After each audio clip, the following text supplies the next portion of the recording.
Impennata di contagi in Calabria, oggi se ne registrano 278 e Reggino la zona più colpita, stabile il numero di ricoveri, mentre ci sono altre 3 vittime.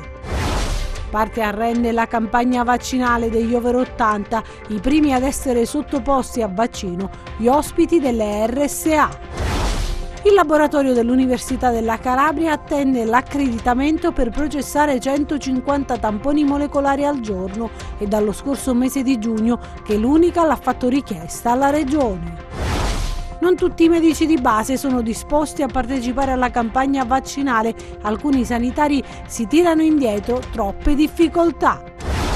L'ospedale di Locri ha finalmente la risonanza magnetica, la nuova macchina consegnata all'ospedale, adesso urge un nuovo personale. Buonasera da Anna Franchino e ben ritrovati a questa nuova edizione in diretta del nostro telegiornale. Lo avete visto dai titoli, parliamo del bollettino regionale perché oggi si registra un'impennata di contagi in Calabria, se ne registrano 278 e Reggino sarebbe la zona più colpita, è stabile anche il numero dei ricoveri mentre ci sono altre 3 vittime. Nuova impennata di contagi nelle ultime 24 ore in Calabria, sono infatti 278 i nuovi casi di coronavirus registrati su 2.462 tamponi eseguiti. Le persone risultate positive al coronavirus dall'inizio della pandemia sono 37.098, quelle negative 505.213. I casi confermati oggi sono così suddivisi: 49 a Cosenza, 51 a Catanzaro, 13 a Crotone, 22 a Vibo Valentia e 143 a Reggio Calabria. C'è un ricoverato in meno nei reparti di area medica che ne conta 180, mentre la situazione delle terapie intensive rimane stabile per il secondo giorno consecutivo con 19 ricoveri. 3 le vittime, 2 nel Catanzarese e 1 nel Reggino, che portano il totale a 671. Da registrare un caso di positività alla cittadella regionale. Abbiamo parlato della campagna vaccinale, parte anche a Rende quella degli over 80, i primi ad essere vaccinati sono stati gli ospiti delle RSA.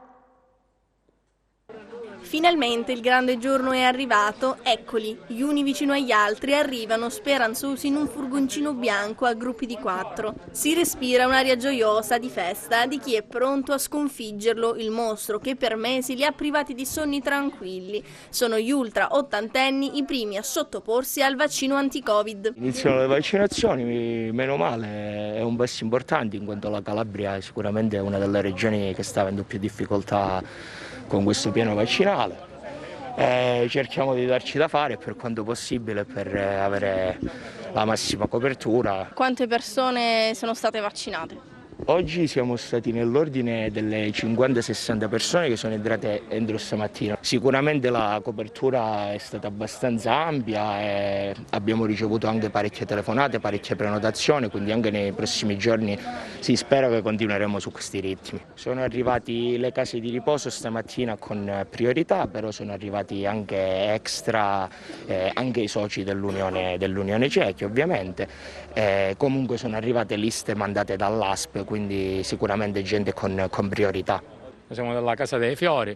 Quanti anziani faranno il vaccino? Da noi sono 26 che lo fanno, sì. Casa di riposo più 6 del centro diurno. Signora, quanti anni ha lei? Ce n'è 94. Appena fatto il vaccino, è stato doloroso? No, quasi normale.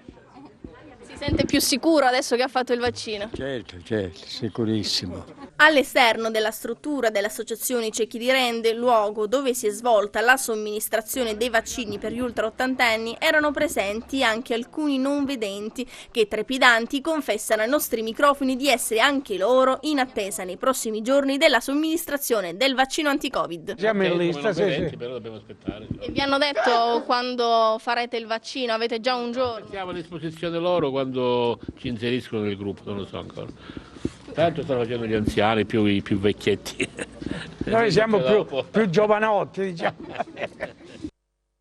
E a proposito della vaccinazione a Cosenza e Rende, sarà attivo da domani il numero telefonico da contattare proprio per dare il proprio consenso e aderire alla campagna vaccinale anti-Covid nei comuni di Rende e di Cosenza. Scusate, la linea telefonica è stata attivata nella sede del COT di Via degli Stati, così come deciso nel corso dell'ultima riunione che si è svolta nella direzione generale dell'azienda sanitaria provinciale per avviare appunto la campagna vaccinale. Da domani quindi gli utenti ultra ottantenni che vorranno sottoporsi alla somministrazione del vaccino contro il Covid-19 potranno contattare direttamente il numero telefonico 0984 83 55 68 oppure rivolgersi al proprio medico di famiglia. Sono circa 49.000 le persone che rientrano nella categoria degli ultra ottantenni nella provincia di Cosenza che potranno ricevere appunto il vaccino e gli esperti sperano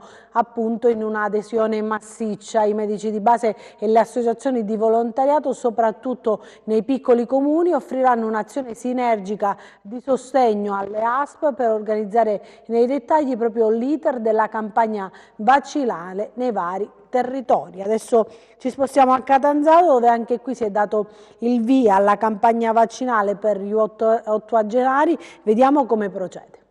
I vaccini non sono ancora arrivati. Come siete organizzati e cosa vi ha detto finora la Regione? Siamo riusciti ad intrattenere un rapporto di collaborazione con l'Associazione Informatori Scientifici del Farmaco, i quali si sono resi disponibili in maniera volontaria di collaborare con noi come supporto alla gestione della parte burocratica della vaccinazione, che è un'incombenza molto gravosa ed importante, nel senso che ogni paziente dovrà compilare il suo bravo consenso informato previa presentazione di una informativa.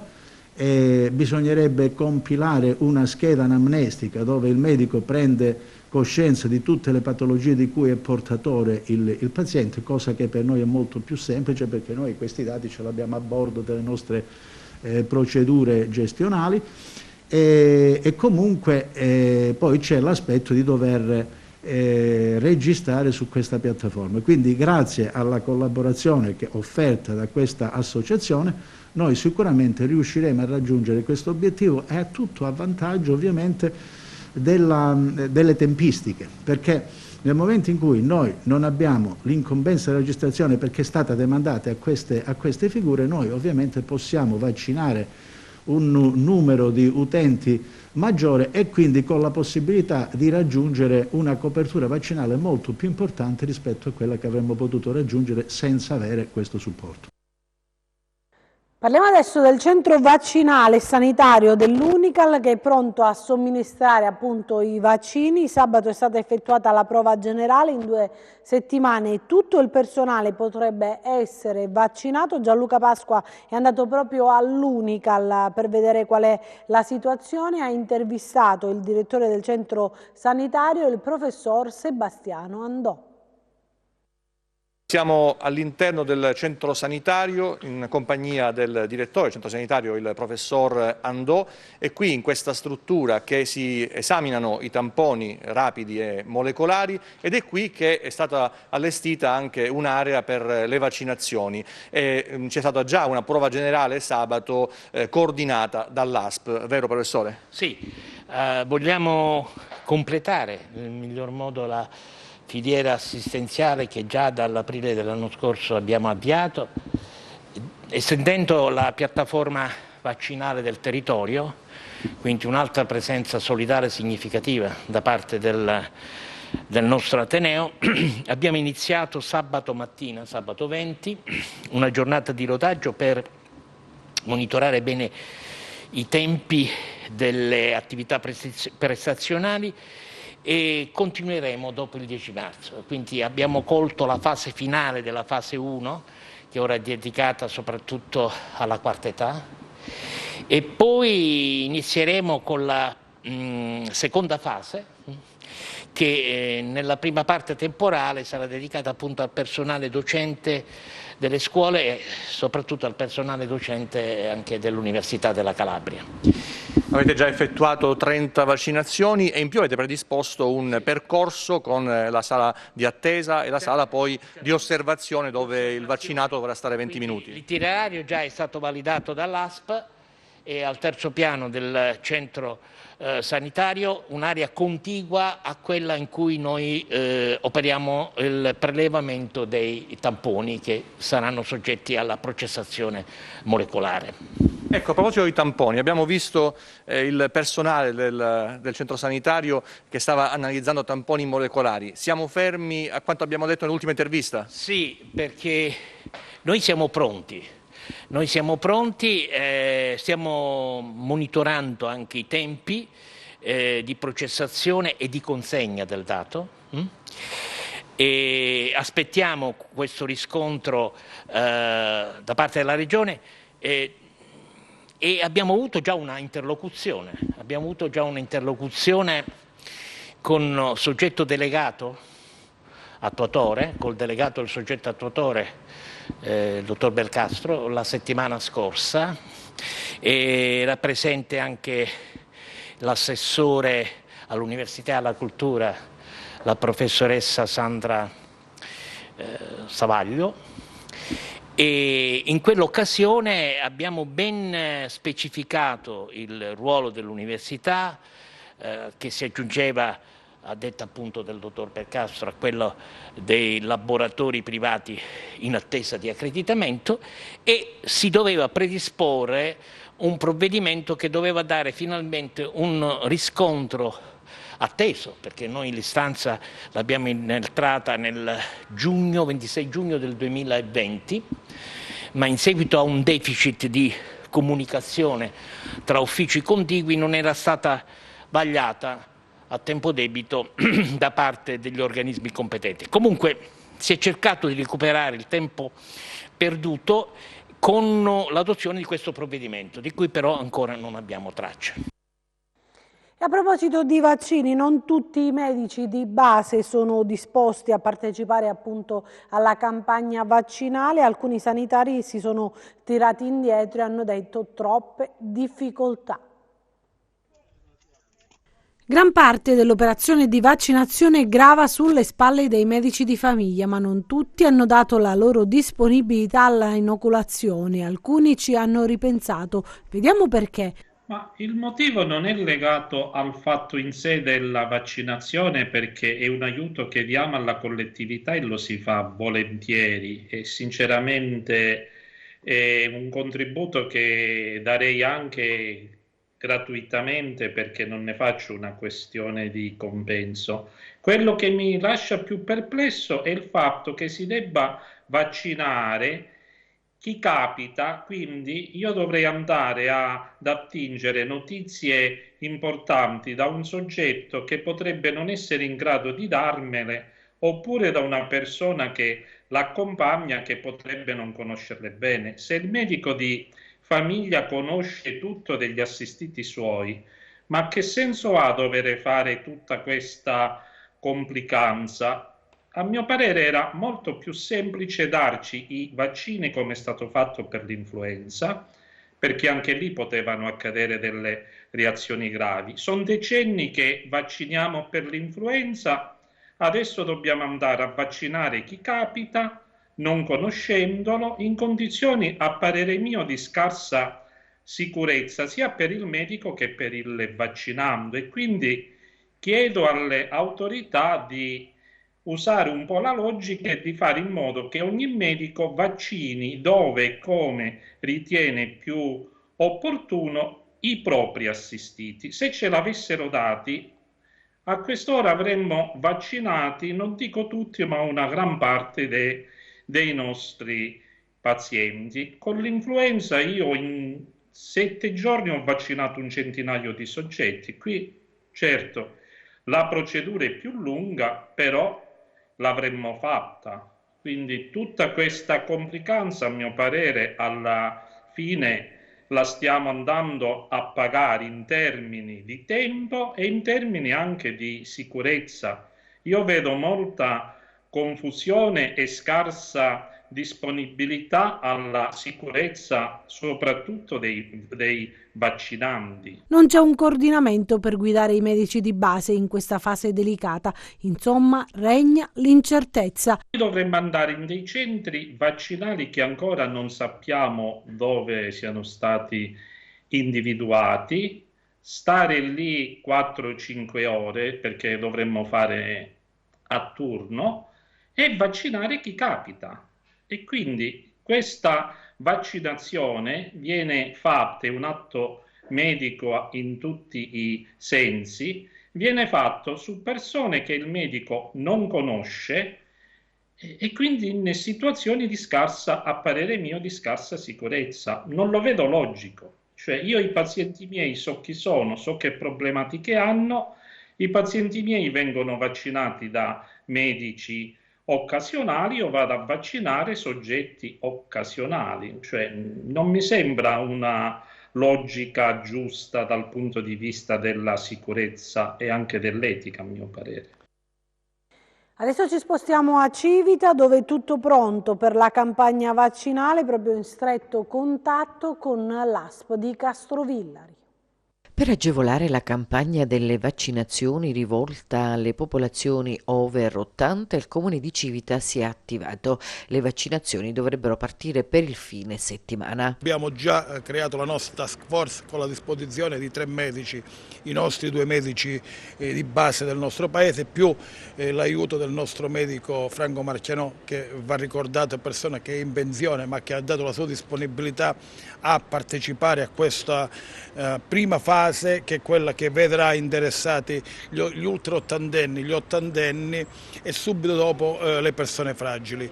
Il dato che viene da Civita è quello che su una popolazione di circa 900 abitanti abbiamo 124 vaccini pronti per queste persone qua. La location è quella del nostro poliambulatorio, dove è già situata la nostra guardia medica. Avremo una stanza a disposizione, avremo la disponibilità dell'associazione di volontariato, la DSL di Civita, del nostro Presidente del Consiglio Anto De Salvo, che ci darà una mano. Abbiamo, devo ringraziare di questo la dottoressa Manieri, la possibilità di usufruire anche dell'autoambulanza grazie alla Croce Rossa Italiana.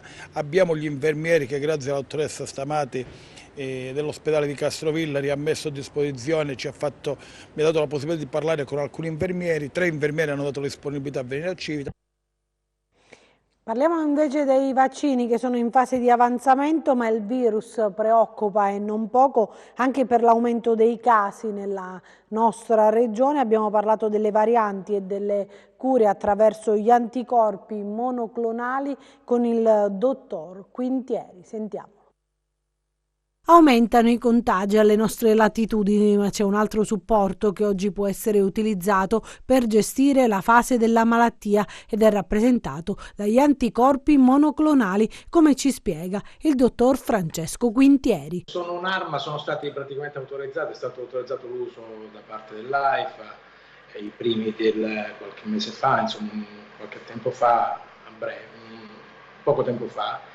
E chiaramente rappresentano un'arma molto importante. È chiaro che se paragoniamo questa pandemia, come è stato fatto più volte, a una guerra, sicuramente questa guerra verrà vinta dai vaccini, dalla vaccinazione, ma è chiaro che le battaglie potrebbero essere praticamente vinte con l'uso di altri farmaci, di altri presidi farmacologici che potrebbero praticamente portarci e ci porteranno a risultati importanti.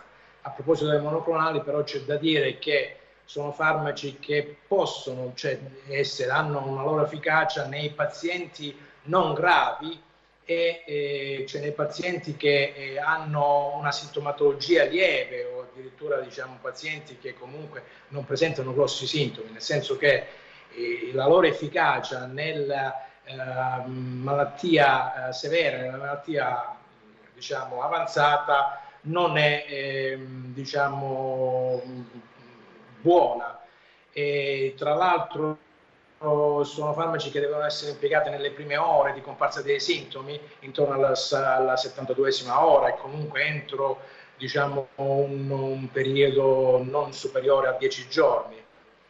Per cui sono farmaci che vengono utilizzati in determinate categorie di pazienti, vale a dire gli obesi, i diabetici gravi, gli immunodepressi e quant'altro, e che non hanno comunque bisogno di ossigenoterapia, quindi nelle prime fasi della malattia è una malattia non grave. Preoccupano le cosiddette varianti, ma in Calabria ad oggi non ci sono notizie certe a riguardo della presenza o meno. Come è noto, per avere questa notizia bisogna praticamente procedere al sequenziamento del virus, e in Calabria il sequenziamento del virus ad oggi non è praticamente attuato, a meno che io sappia. Da noi qua a Catanzaro non abbiamo ancora la possibilità, appunto il laboratorio di virologia, che lavora comunque in maniera molto importante come tutti gli altri laboratori della regione, non ha l'opportunità di sequenziare praticamente il virus, per cui al momento non abbiamo notizie, però come ho detto più volte è chiaro che essendoci non si vede il motivo per cui, se è presente la variante nelle altre regioni d'Italia, non dovrebbe essere presente anche in Calabria. Il numero dei ricoveri da noi è piuttosto stazionario. Io le do il dato ultimo: noi abbiamo in questo momento 13 ricoverati e da ieri abbiamo praticamente ricoverato 4 pazienti, quindi 4 nuovi ricoveri, quindi eravamo a 9, adesso siamo a 13, quindi 4 nuovi ricoveri. Purtroppo ieri un paziente che ha necessitato della terapia intensiva poi è subito deceduto, però il numero adesso è di 13, ma è sempre, si è stabilizzato, insomma. Adesso ci spostiamo all'Annunziata di Cosenza per mostrarvi delle immagini forti che sono state inviate da un nostro telespettatore. Infiltrazioni d'acqua al muro ingiallito, così come il pavimento dove un triangolo evidenzia la difficoltà, neanche il soffitto è stato risparmiato. Siamo nel corridoio che collega il Dipartimento d'Emergenza, il DEA, a Radiologia e Rianimazione all'ospedale di Cosenza. Una situazione non nuova, va avanti da tempo, esattamente dallo scorso autunno, ma finora nessun intervento è stato effettuato. Sono trascorsi più di 6 mesi. La pandemia ormai ha cambiato le nostre abitudini da circa un anno, ma in questo luogo dell'Annunziata non sono segnati percorsi obbligati di entrata e uscita anti-Covid.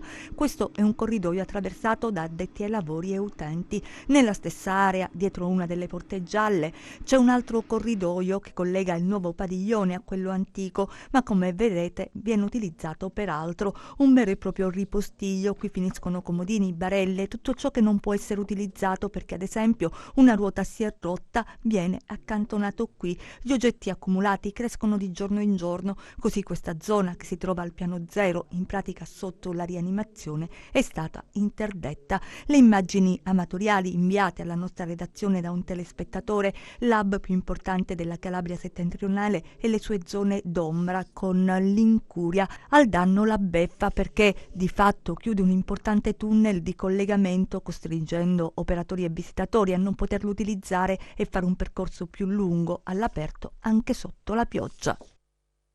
Adesso ci spostiamo all'ospedale di Locri, che ha finalmente la risonanza magnetica. La nuova macchina è stata proprio consegnata all'ospedale e adesso urge un nuovo personale.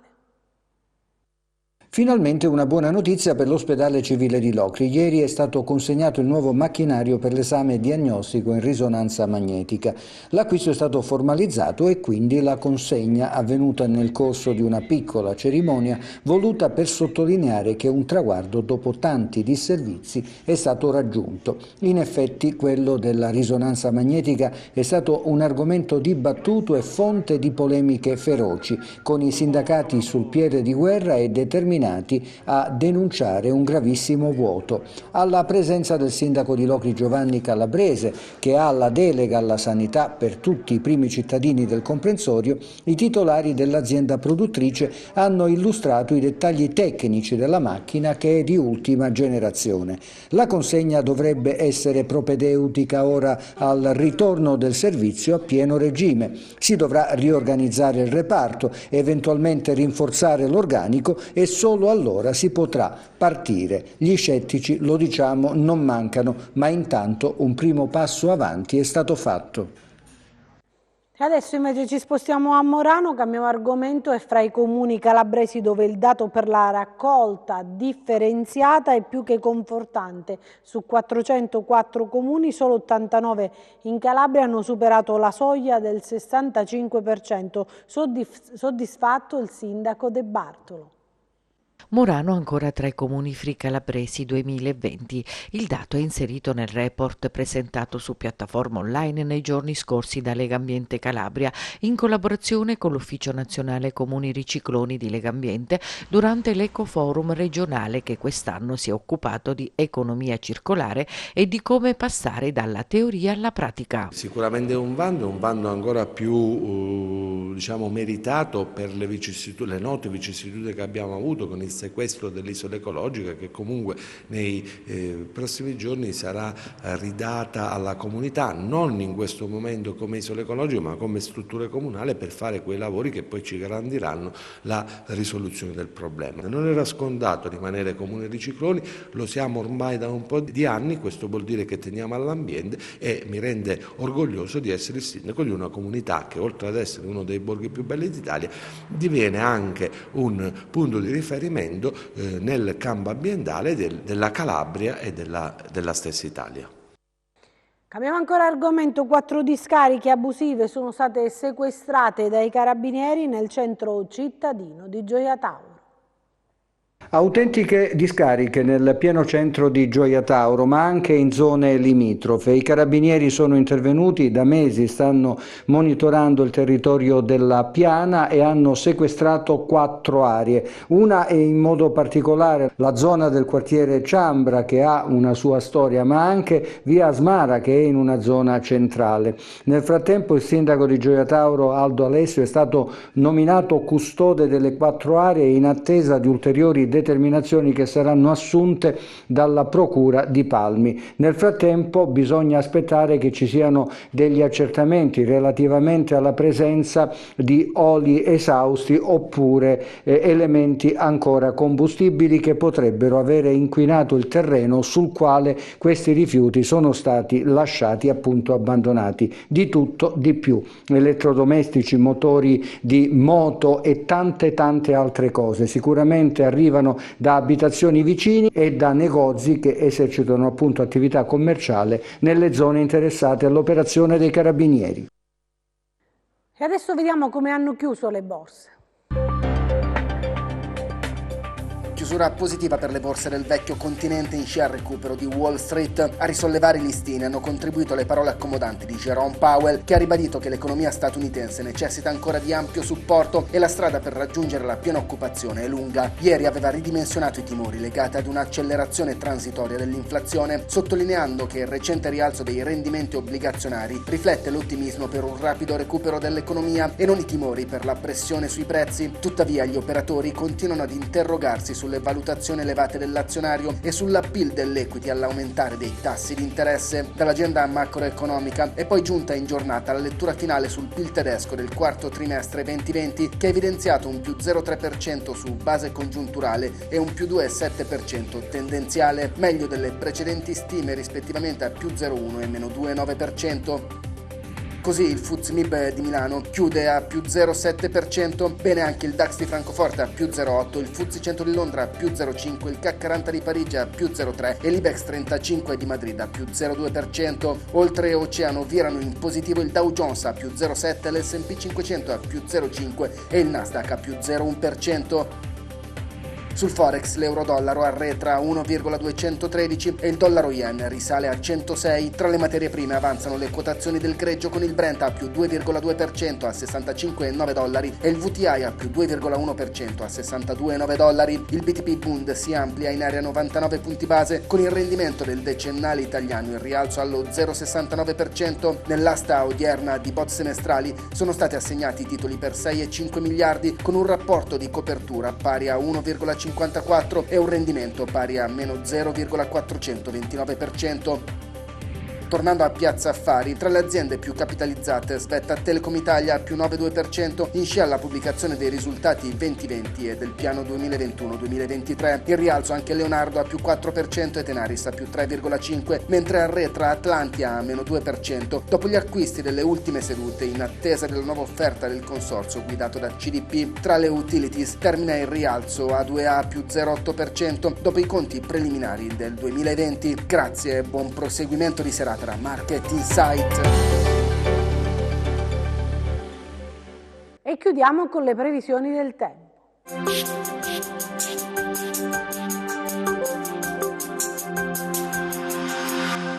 Ben ritrovati da Meteo in Calabria, poche variazioni anche nelle prossime ore, continua una fase di tempo stabile con temperature sopra le medie del periodo. Domani generalmente sereno ovunque, possibili addensamenti nuvolosi solo sulle coste tirreniche, temperature stazionarie. Domani mari calmi o al più poco mossi, eccetto il settore ionico crotonese che risulterà mosso, venti deboli a regime di Prezza.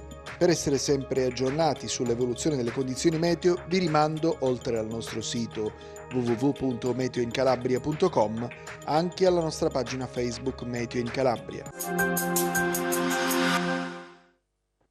E anche per noi è tutto, io mi fermo qui, grazie per averci seguito e buon proseguimento con i nostri programmi, arrivederci.